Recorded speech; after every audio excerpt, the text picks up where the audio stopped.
Are back for another Milk Crate moment, and today my guest is Nan Leffingwell.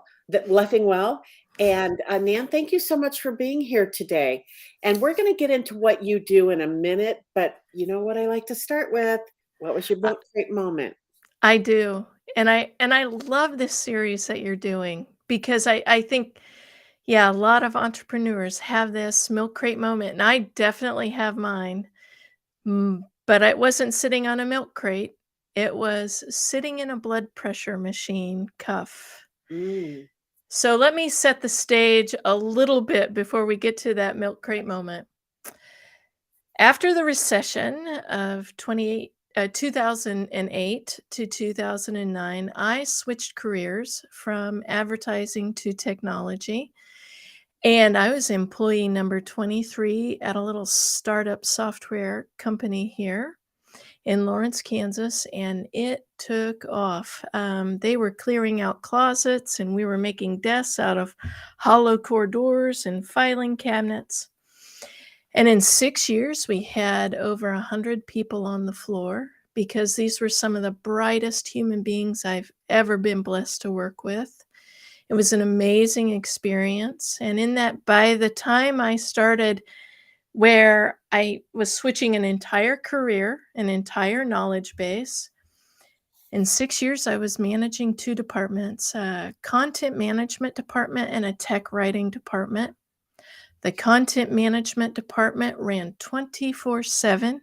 We had 3 locations, Chennai, Princeton, New Jersey, and Lawrence, Kansas, so I'd have to stay up late to communicate what we got done in Lawrence and wake up early in the morning to find out what they got done in Chennai. So I was working Wait, am I evenings. the only one who doesn't know where Chennai is? Oh, India. Oh, okay. All right. India, yeah. And, yeah, so, we were going gangbusters and, you know, they were shipping in pizzas and coffee 20 anytime you needed it. And that started to take a toll on my body. I had nearly daily migraines by the end Mm. of that 6 years. Any amount of walking too far, maybe 100 feet, my feet started to hurt. My back always hurt.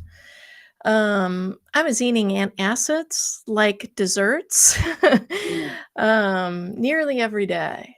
And, so, because there was always something or there was beginning to have these little medical issues, I was at a pharmacy picking up a prescription. Brand new pharmacy, and they had themselves a fancy, brand new, blood pressure machine, and I kinda had been wondering if these migraines, headaches I've been and I've been feeling maybe a little bit of palpitations, Mhm. wondering what that was happening to my blood pressure. So I put my arm in that cuff, and I got a reading of 190 over 110. Mm. Which is a hypertensive crisis, and you get a very stern warning on the screen that says you need to go to the emergency room right now. Oh, wow.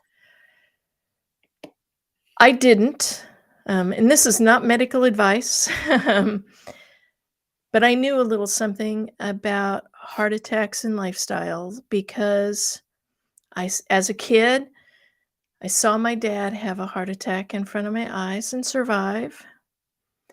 But it was eventually a heart attack that got my grandfather and my mother. Mm. So I knew right away what I was doing wrong, and I knew it was my lifestyle. And I knew that night what I needed to do. And I knew I needed to leave that software company. And it was hard. Um, I love that work. It was exhilarating. But I wanted to live, and I wanted to find really a new way of being.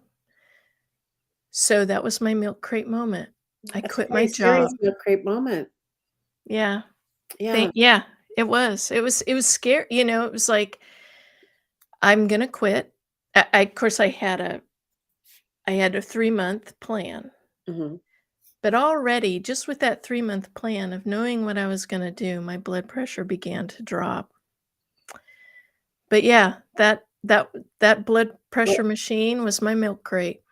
well, who helped you get through your milk crate moment? Because as entrepreneurs, and I know at this time you weren't an entrepreneur, right? You had a That's job, right.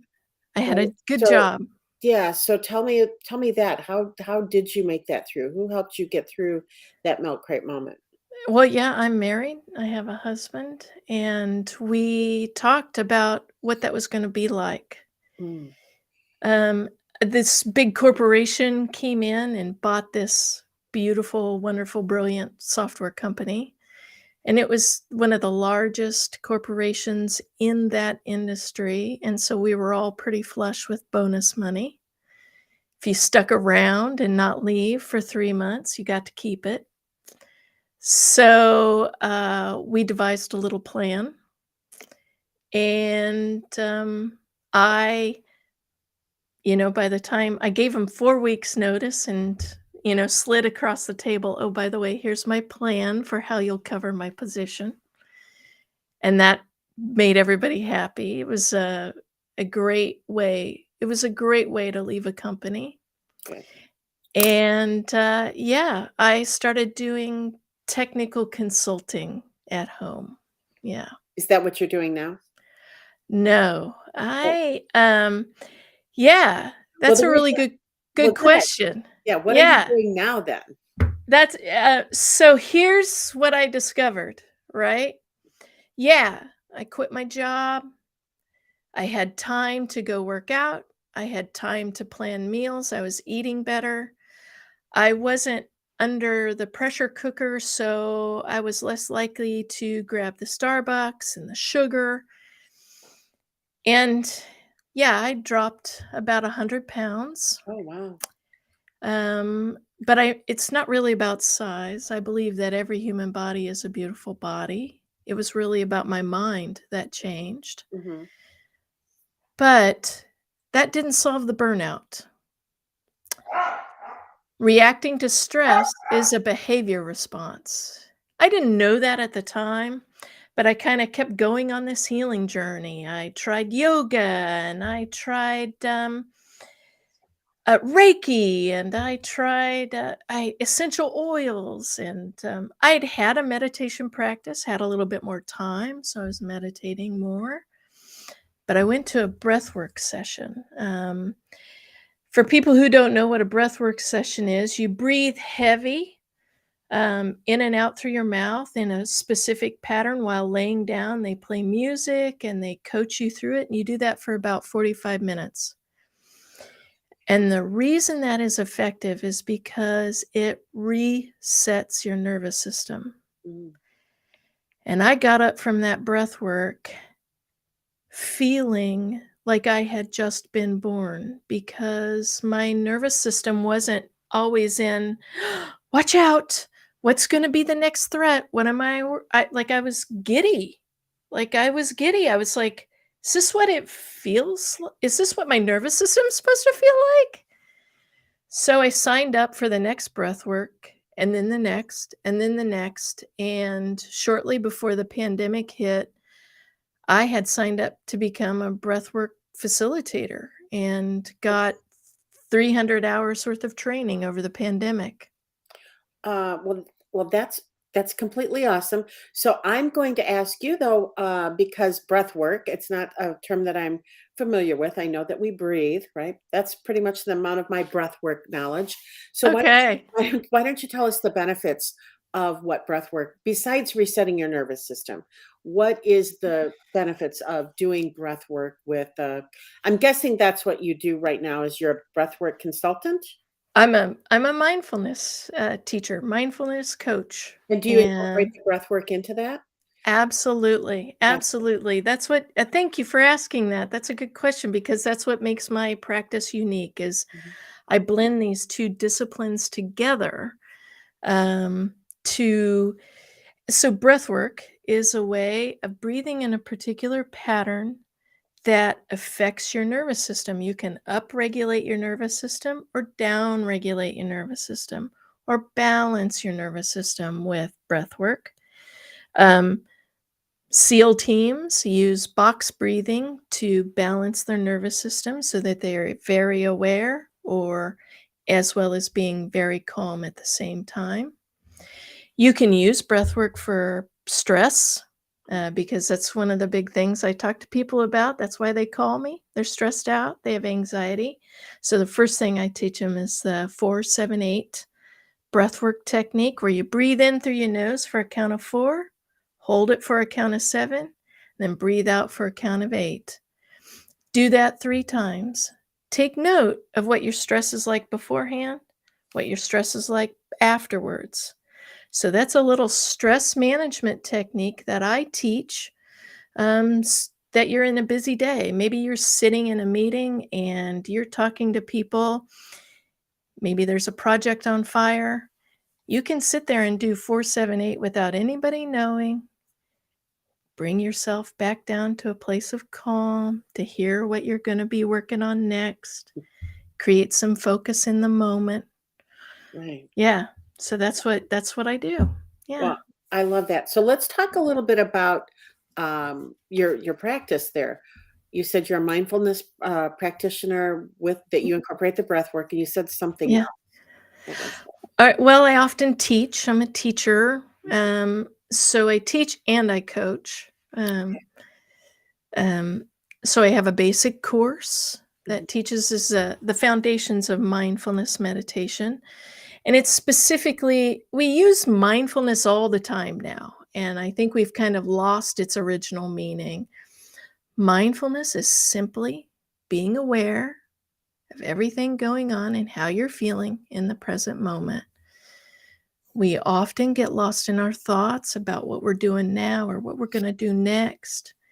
It's just about being right here, right now, being fully aware of how I feel, what decisions I need to make. So that's mindfulness. It's actually a discipline that got started in the 70s out of the University of Massachusetts as the research started saying, hey, these heart attacks, it's all due to stress.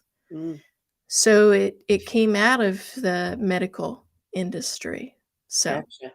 Now you titled this "Increase Your Income, Decrease Your Stress." Tell me a little bit about that title. that is, that's the story of how I started Timble mindfulness coaching.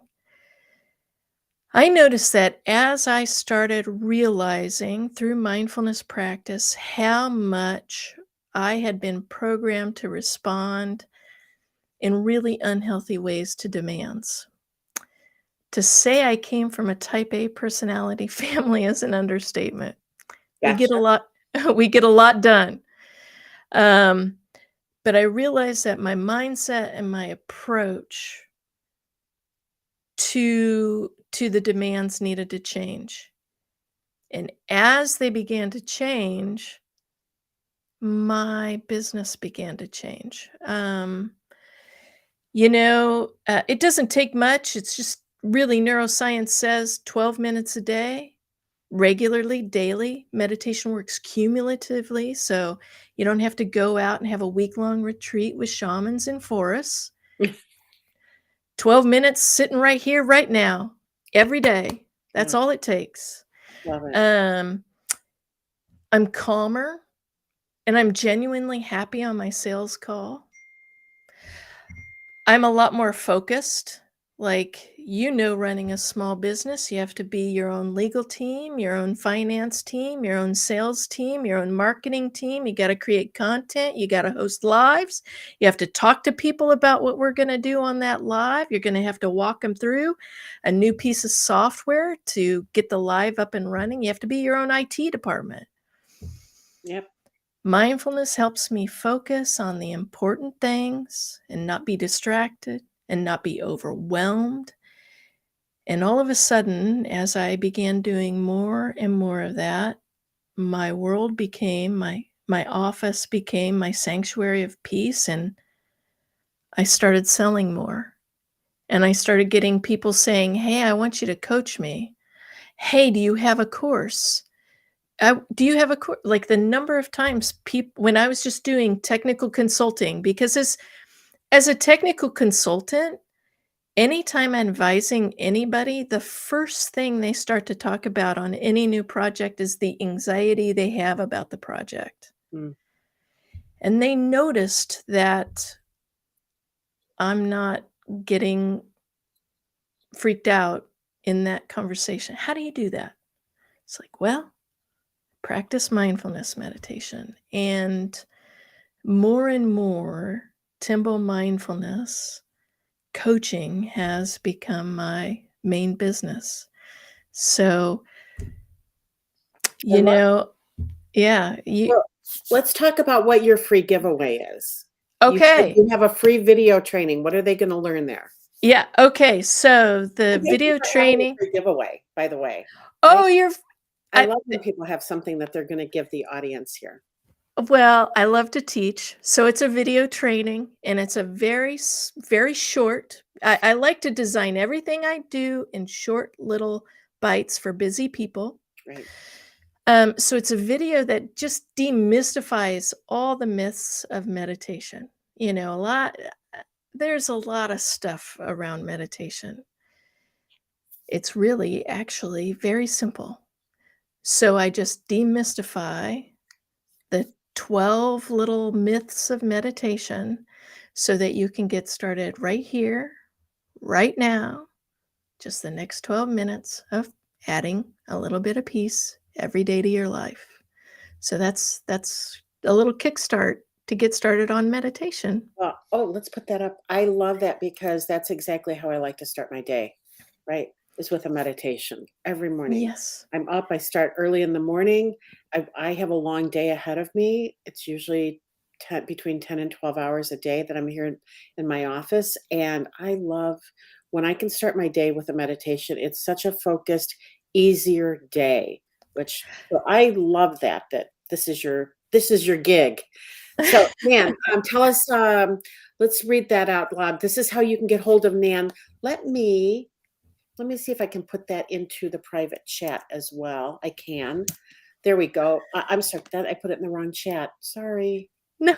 That's been the story of my life today. Putting things. There we go. There. So I put your. Yeah. It should go now into. It says it can't post it to my Facebook or my YouTube. I don't know. Oh, I'll now it pop is. in. It Okay. is. There. Okay. I think it had a moment, right? It's probably tired after the end of the week at the end of the week. So it looks like it's gone to both places. So let me ask you, I always like to let's start again. I always like to end my sessions with asking people, what's your biggest tip for entrepreneurs? Your biggest business tip for entrepreneurs? It's mindset. It's mindset. Mindset's everything. There's no roadmap for, hey, I want to start my own business. Eh, I mean, there's lots of roadmaps about finances and about sales and about legal, but what is that one unique skill set and niche that you bring to the marketplace that no one else can bring? That is an exploration, and you have to try things and you have to fail. Mm. And if you spend too much time dwelling on the failures and not what's the lesson learned from those failures, it's all mindset. We were just talking about that this morning. I do a 5 a.m. call for in Central Time. So if you're ever up early, please feel free to join us. I'm an early bird. Yeah, I might check that out. Well, listen, we'll connect after this call, and Okay. I'd love to have you join us because we were talking about that exact same thing this morning about how set your mindset around everything that you do, right? If you can learn from your failures, oh my gosh, actually it was, yeah, it was about we were talking about failure and what can you learn from it instead of and it's not a failure, it's just a feedback, right? A fail That's right. People view failure, but it's just feedback. They view it as failure, just feedback. Tha that's right. We get in that habit because we work in corporations for other people and you get real specialized, Mhm, and any kind of because you're so specialized, oh, you can't have any accidents, no mistakes. right. When you're an entrepreneur and you are trailblazing where no one has been before, there will be mistakes. I don't know if there's honestly, I don't know if that's that no one has ever been there before, but you haven't been there before, right? That's right. That's exactly no, that is exactly right. This Yeah, is one of like, you have helped me tremendously, well, as a that's good meditator. to hear because we've known each other now for, like, 21 minutes. So Well, I've been watching your channel and your, business strategies and the tips in preparing, and, when this call went out to Who's Got a Milk Crate Moment, one of the things that I really have to get over, it may not be apparent to you, is I have a terrible case of shyness. oh, it is not apparent at all. It's why I was in technology. It's a lot easier for me to get along with a computer than it is a human being. Except, again, it was my mindfulness practice that taught me about human beings, and changing my mindset about my shyness has been like climbing Mount Everest Mm, for that's my business to take off. well, Yeah. that's great. Well, I wanna remind people here that they need to opt in and get your free video course, your free video training, right? Yeah. And I also put your email up here for people to be able to reach out and contact you. I appreciate your time, and I don't wanna waste your time, and we're at the end of our time here today, so I wanna thank Yeah. Nan for being here. Oh my gosh, you gave some really great tips, 478. I'm gonna use it, right? Hey, I'm glad, and I'm looking forward to going to your 5 AM. Yeah, thank you. Yeah. Yeah, yeah, So, yeah. have a wonderful day, and I appreciate your time here today. You Thank too. you. Thank you so, so You're much. so welcome.